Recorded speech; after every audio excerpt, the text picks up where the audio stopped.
Ce qui nous différencie aujourd'hui, c'est tout. Donc, La promesse de pouvoir disposer des meilleures conditions. Les conditions sont très avantageuses. C'est un réseau où il y a un accompagnement fort. On a un accompagnement qui va loin. Nous, la relation humaine est primordiale. Côté humain. Parce qu'on est profondément humain. On a une part d'humanité, d'humain. Aujourd'hui, on est une entreprise familiale. On est une entreprise familiale.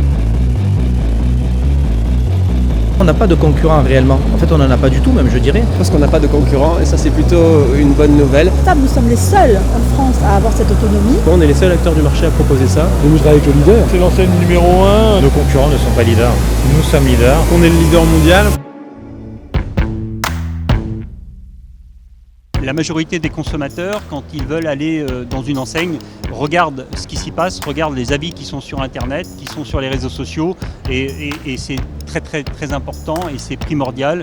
Et je pense que ça sera encore plus demain. Donc oui, les avis clients, quel que soit leur mode d'expression, sont très importants. Les consommateurs font plus confiance à des avis clients postés sur une page Facebook d'un magasin que sur ce que peut lui dire la marque elle-même. Donc effectivement, c'est quelque chose de fondamental. C'est certainement un facteur très important. D'ailleurs, les études le montrent, les sociétés qui recueillent les avis clients font de meilleurs résultats et de meilleurs profits. Donc c'est certainement très important. Oui. Ça génère du business, ça c'est sûr, mais ça génère surtout le meilleur des business. Parce qu'un client qui va parler à un autre futur client va lui permettre de mieux comprendre qu'est-ce qu'on va lui proposer. Et donc quelque part, on a une clientèle qui sera qualifiée déjà. Il faudra en fait vivre avec, entre guillemets, une vie, un réseau d'avis comme ça, à côté de nous en permanence. Ouais, moi je pense que c'est clairement le sens de l'histoire. Les clients ne croient plus les enseignes sur parole, ils ont besoin de véritables avis et du coup ils ont besoin d'être confrontés aux avis des autres clients. Donc c'est certain que dans les années à venir, ça sera le levier principal de développement.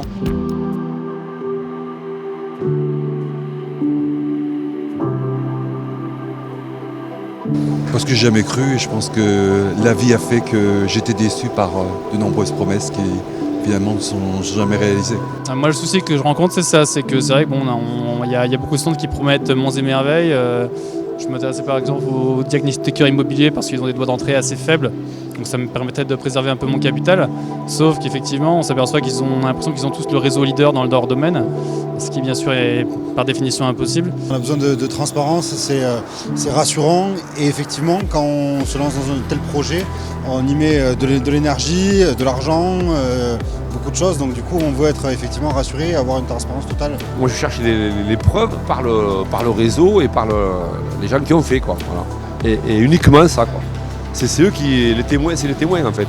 Pour prendre la température du marché, ça reste vraiment l'expérience des autres. Donc voir vraiment les autres franchisés, comment ils ont réussi. Parce il y a pas mal de lacunes, il y a pas mal de problèmes qu'on découvre bien après. Donc là, c'est plutôt voir sur le tas l'expérience des autres et leur taux de réussite. C'est certain que les promesses, c'est une chose. Après, ce que j'attends surtout, c'est effectivement du concret. Essayer effectivement de coller au plus à la réalité.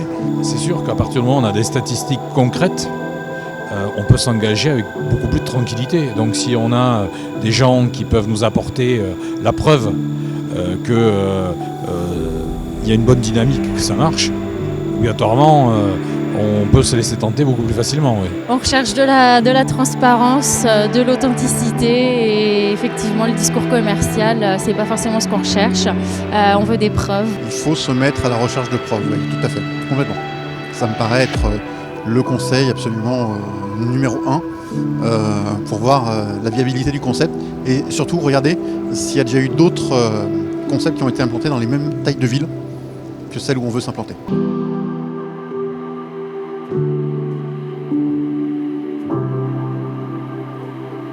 Pour un candidat, entendre un franchiseur dire qu'il fait les choses bien, on va dire qu'il a l'habitude. Quel que soit notre discours, ça reste un discours de franchiseur et la meilleure personne qui peuvent parler concrètement du métier, qui peuvent parler de les relations qu'ils ont avec nos retos, ce sont nos franchisés. Bien souvent, le discours du franchiseur est important, mais c'est bien naturellement le discours du franchisé en local qui aujourd'hui aura le plus de poids vis-à-vis d'un futur franchisé. Les enquêtes de l'indicateur aident à rentrer de nouveaux candidats parce qu'en fait, les candidats se disent finalement tiens, c'est un franchiseur qui nous donne accès à des informations que certains franchiseurs ne souhaitent pas communiquer. Donc forcément, c'est que a priori, ça se passe bien dans ce réseau-là quand même.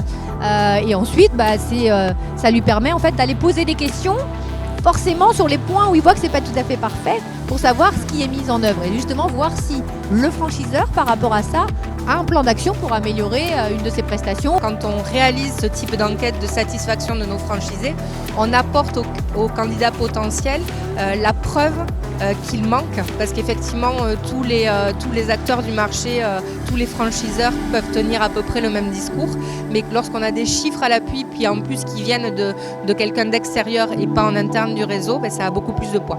La mesure par un cabinet extérieur de la satisfaction des franchisés, elle est importante parce qu'elle nous permet sur 2 axes en interne de faire un management interne sur ceux qui nous demandent des améliorations sur certains points.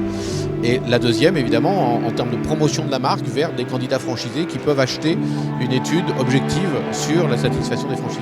Pour un futur candidat, naturellement, c'est également une preuve de transparence que nous pouvons aujourd'hui apporter en diffusant cette enquête, puisque bien souvent le discours du franchiseur est important, mais c'est bien naturellement le discours du franchisé en local qui aujourd'hui aura le plus de poids vis-à-vis d'un futur franchisé qui va aujourd'hui rejoindre l'enseigne d'Istrée Club Médical. Celui qui convainc le plus un autre franchisé de rejoindre une enseigne, c'est un franchisé. Et l'indicateur de la franchise dans ce cadre-là est un outil inestimable parce qu'il est simplement la traduction de l'opinion des franchisés et en fait est extrêmement rassurant dans notre cas, dans la volonté d'un franchisé, d'un candidat franchisé de rejoindre l'enseigne.